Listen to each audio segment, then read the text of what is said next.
Dear students, today we will see the important topic covered in removable partial denture, that is biomechanical considerations in removable partial dentures. The learning objectives are at the end of this lecture, you will be able to know the details of management of various partially edentulous situations, different movements taking place around the teeth and soft tissues, importance of biomechanical considerations while designing, and how to apply these biological and mechanical principles during clinical practice. The topic is divided under the following headings.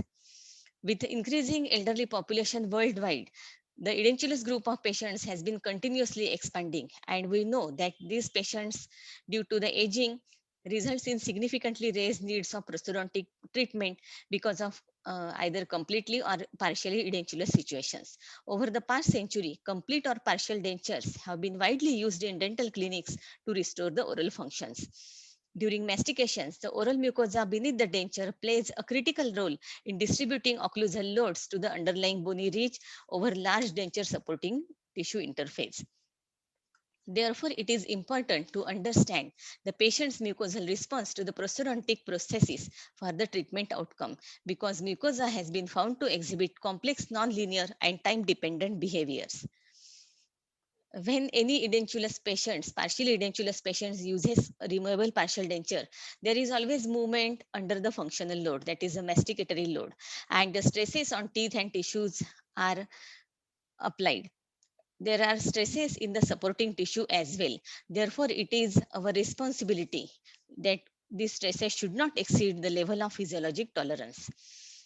Coming to the definition of biomechanics, it is the application of mechanical laws to living structures, specifically the locomotor system of the body, or it is the study of biology from the functional viewpoint, or the application of principles of engineering design as implemented on living organisms.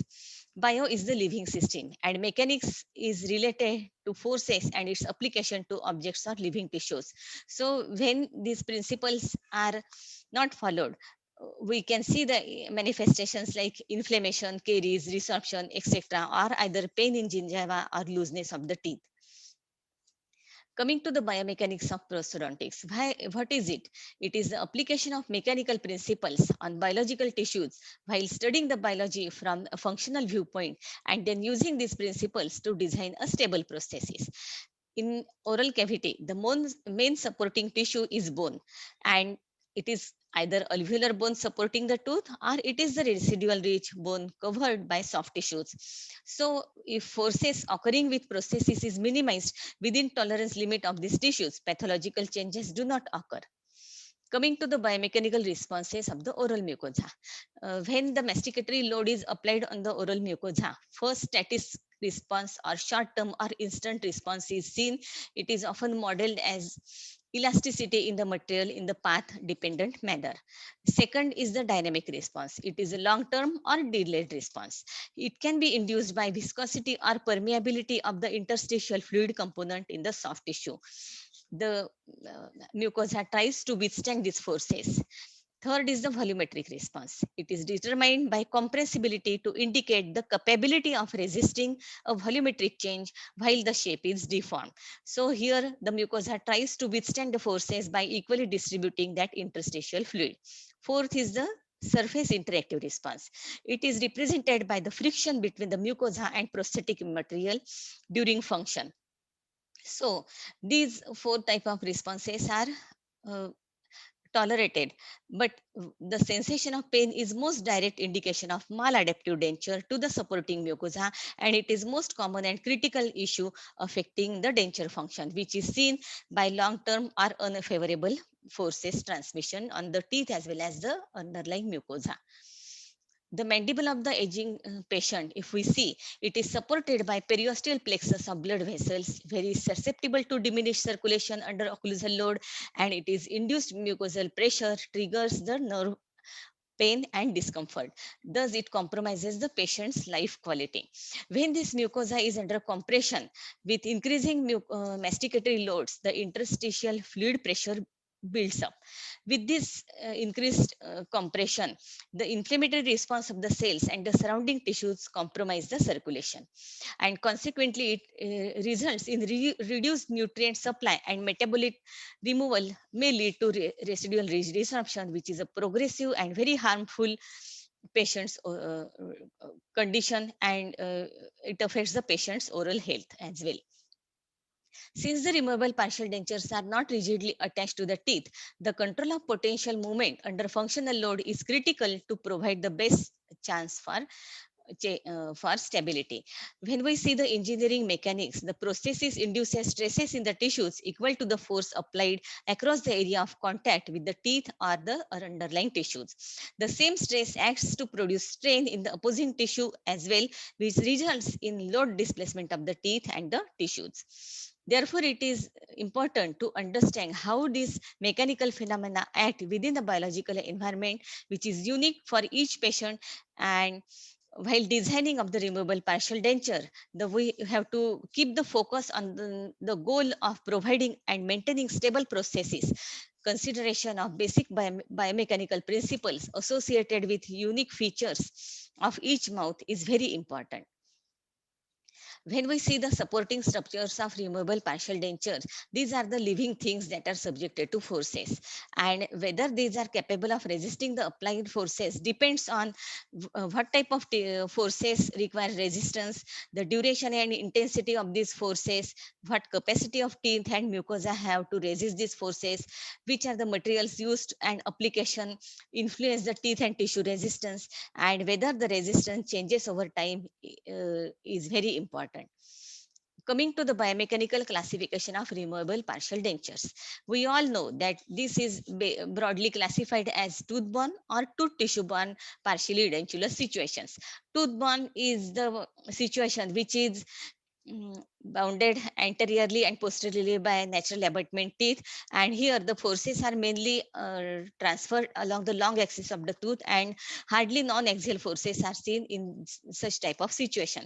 Whereas in tooth tissue borne partially edentulous situation, the distal most abutment is not there, and it is a free end saddle type of partially edentulous situation, where apart from the forces transferred on the abutment teeth, some of the forces are also transferred to the adjacent edentulous space, and mostly these forces are also non-axial type of forces, which are seen either they are horizontal or vertical as well as anteroposterior. Again, when we compare the complete denture with tooth-supported partial denture, which has much stiffer support site somewhere in the dental arch than the mucosa, and these are supported by complex native tooth unit consisting of enamel or artificial crown, dentine, and periodontal ligament.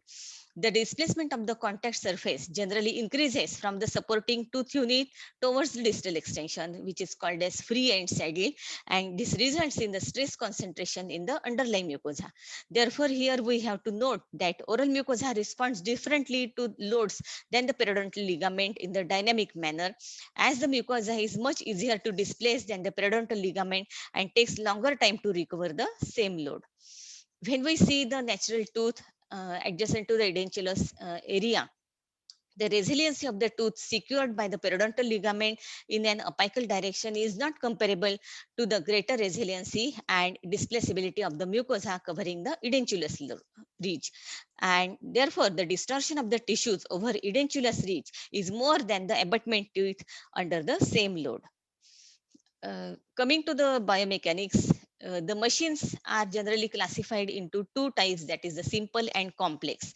The complex machines are the combination of many simple machines. There are total 6 types of simple machines like lever, wedge, inclined plane, screw, pulley, wheel and axle, etc.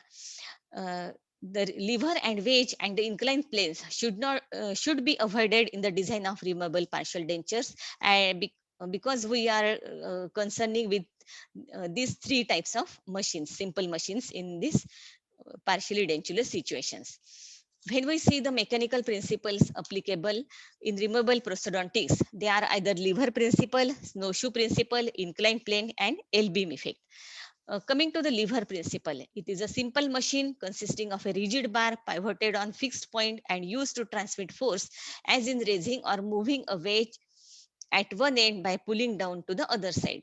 Based on the location of fulcrum, resistance, and direction of effort, the lever is classified into class 1, class 2, and class 3. Class 1 lever is the here the fulcrum lies in the center, the resistance at one end and force on the other side. You can very well see this in seesaw effect is seen. In class 2 lever is the fulcrum at one end and effort at the opposite end, resistant in the center. So the class 1 and class 2 levers are mainly seen in the class partially edentulous situation, that is distal extension situation, class 1 and class 2. Class 3 lever, here the fulcrum is at one end and resistant is at the other end, effort is in the center. So this type of lever is seen in tooth one partially edentulous situation, that is in class 3. When we see the fulcrum lines and forces acting on the RPD, they are arising from three principal fulcrums, that is the sagittal, frontal, and horizontal. The sagittal is the horizontal plane. Here you can see the fulcrum line passes from the principal abutments, which are situated adjacent to the edentulous area. And here the rotational movement around this is greatest, but not necessarily much damaging. This type of movement is uh, resisted by retentive clasp and the indirect retainers in partially edentulous situation. Frontal at the frontal side, the fulcrum line extends through the occlusal rest on the terminal abutment and along the crest of the residual ridge on one side of the arch. You can very well see, and here the rotatory movement of the scene along the ridge area, and this type of movement is mainly avoided by rigidity of major and minor connectors in the removable partial denture. Horizontal, along the horizontal axis, the third fulcrum line lies in location with the vicinity of the midline just lingual to the anterior teeth. And this is oriented vertically and controls rotational movement in the horizontal plane. Here, typical arcued or bending type of movement is seen along this fulcrum line, and this type of movement is resisted by the reciprocal arm, the stabilizing arm, as well as minor connector of the prosthesis. Coming to the inclined planes, when the forces against the inclined plane may result in deflection of that which is applying the forces, or it may result in movement to the inclined plane. Neither of these is desirable. So when we see the partial denture, this type of force is seen in the occlusal recit area. If the occlusal recit is placed at 90° to the proximal plate, there will be chances of slippage of the prosthesis, and due to this occlusal force, the prosthesis may move, and there are sometimes orthodontic movements may be seen. So to avoid this type of movement, the placement of the occlusal race should always be less than 90° to the proximal plate or the minor connector in the mesial or distal side of the prosthesis. When we see the snowshoe principle, this principle is based on distribution of forces as large an area as possible. Like a snowshoe, which is designed to distribute the forces on the entire base area of the shoe, the partial denture should cover maximum area possible within the physiologic limits so as to distribute the forces over the larger area. L-beam effect. This principle is applicable to the anteroposterior palatal bar or strap type of major connector.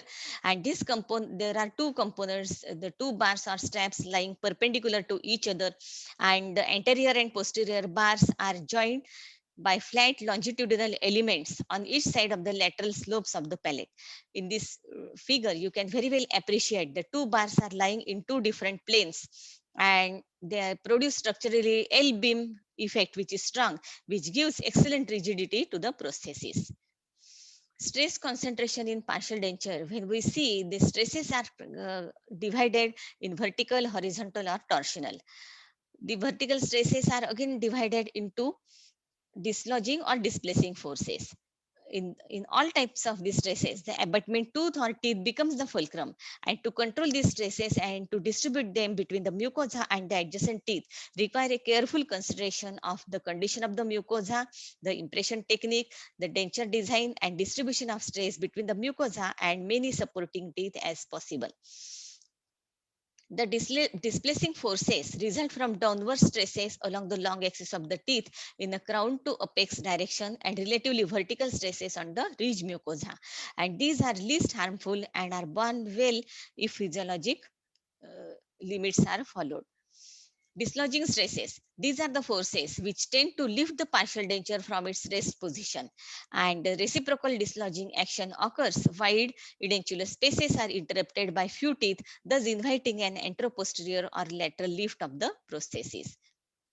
And horizontal stresses, they originate as as a component of rhythmic chewing stroke, and these forces are effective in mesiolateral and buccolingual direction.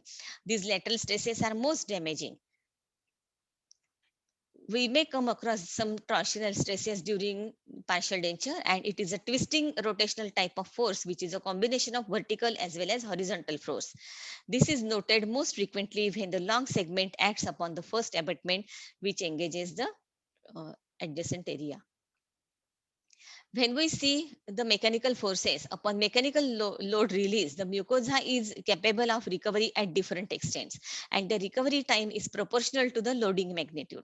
Therefore, the intermittent masticatory pressure may even improve circulation to withstand the load. But when the partially dentulous patient wears the denture for over 6 months, the mucosa exhibits a higher tolerance to intermittent than continuous pressure. This continuous pressure for a prolonged period of time may alter the oral anatomy and consequently affect the physiological responses like static, dynamic, volumetric, or surface interactive, which is a normal reaction to the masticatory forces. But overactive induced inflammatory changes, the alveolar bone remodeling takes place, which is followed by severely reduced epithelial thickness, and the mucosa then becomes less resilient to masticatory forces and more sensitive to pressure. At this time, high level of continuous pressure can induce more severe ridge resorption. Therefore, in patients with chronic diseases like diabetes mellitus or osteoporosis, the oral mucosa and underlying bone are more sensitive to occlusal load. And therefore, it is advisable to remove the dentures at night so that underlying tissues will get sufficient rest, and the interstitial fluid will be evenly distributed, as well as there will be sufficient time to make the tissues relax state. Coming to the factors influencing stresses transmitted to the abutment teeth, these are the various factors like length of the edentulous span, quality of reach, support, clasp flexibility, clasp design, length of the clasp, material used for clasp construction, surface characteristics of the abutment, occlusal harmony, etc. So when we see the length of the edentulous span, the longer the edentulous span, the longer will be the denture base, and there will be more leverage factor and greater stresses transmitted to the abutment tooth. Therefore, it is advised during diagnosis and treatment planning that we have to preserve as many natural teeth as possible to avoid stress transmission to the underlying ridges. At the same time, bone is a dynamic tissue that continuously undergoes adaptation to form structurally elegant and efficient architecture for withstanding change of functional loads. So this adaptive process involves bone formation as well as bone resorption, which has the capability of evolving in relation to the changes in habitual loading environment. Coming to the quality of ridge support, the better the support provided by the stress bearing tissues, less will be the stresses on to be borne by the abutment teeth. These tissues at the same time, the distinct material behaviors that like keratinized or non-keratinized mucosa and bone, which may alter the denture formation deformation in the complex manner. Therefore, these differences of displaceability lead to varying denture tissue deformation in both directions as well as along and across the residual ridges. Clasp flexibility. More the flexible the retentive arm of the clasp, the less load is transferred to the abutment tooth. As the flexibility of the clasp increases, the vertical and lateral stresses transmitted to the residual ridge will also be increased. Clasp design. Properly designed clasp can materially reduce the stress transmitted to the abutment. Length of the clasp. Doubling the length of the clasp increases the flexibility, thus exerts less stress on the corresponding abutment teeth.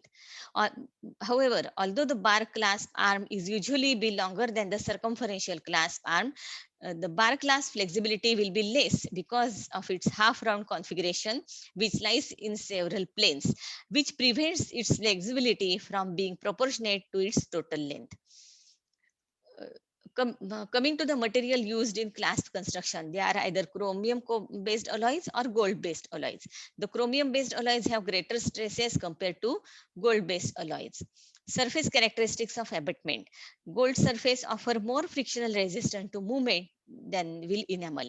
Hence, more stresses will be exerted against the tooth which has been restored with gold castings. Occlusion. The occlusion should be harmonious. Disharmony in the occlusion will generate horizontal stresses to the abutment teeth as well as residual ridge. This partial denture with artificial teeth, uh, which opposes the artificial teeth, will produce less stresses than those which are opposing to the natural teeth. Therefore, we have to take this point into account while designing the partial denture. Less movement will be there uh, if uh, if load is transferred to the antero on anterior posterior abutment teeth than the residual ridge, and ideally the load should be transferred in the center of the denture bearing area, and it should be equal in the anteroposterior as well as faciolingual direction. The occlusal load should always be transmitted in the second premolar and first premolar region. To summarize, dental prosthesis is likely to alter the biomechanical state in the oral structures with respect to both stimulus transfer and distribution. It is believed that the alveolar bone begins to atrophy following tooth extraction and with continuous aging, owing to lack of stimulus to maintain the local bone quality. But the need of dentures is always there for these patients for functional and for aesthetic purpose. Therefore, to follow biomechanical principles for conventional partial dentures, we will not only help to minimize the movement of the prosthesis, but also get well adapted to the denture in the oral environment. These are the expected questions. Why there is need to study biomechanical principles in RPD? What are the different biomechanical principles used to control stress? Which are the various fulcrum lines and forces acting on RPD? And what are the factors influencing stresses transmitted to abutment teeth? Thank you.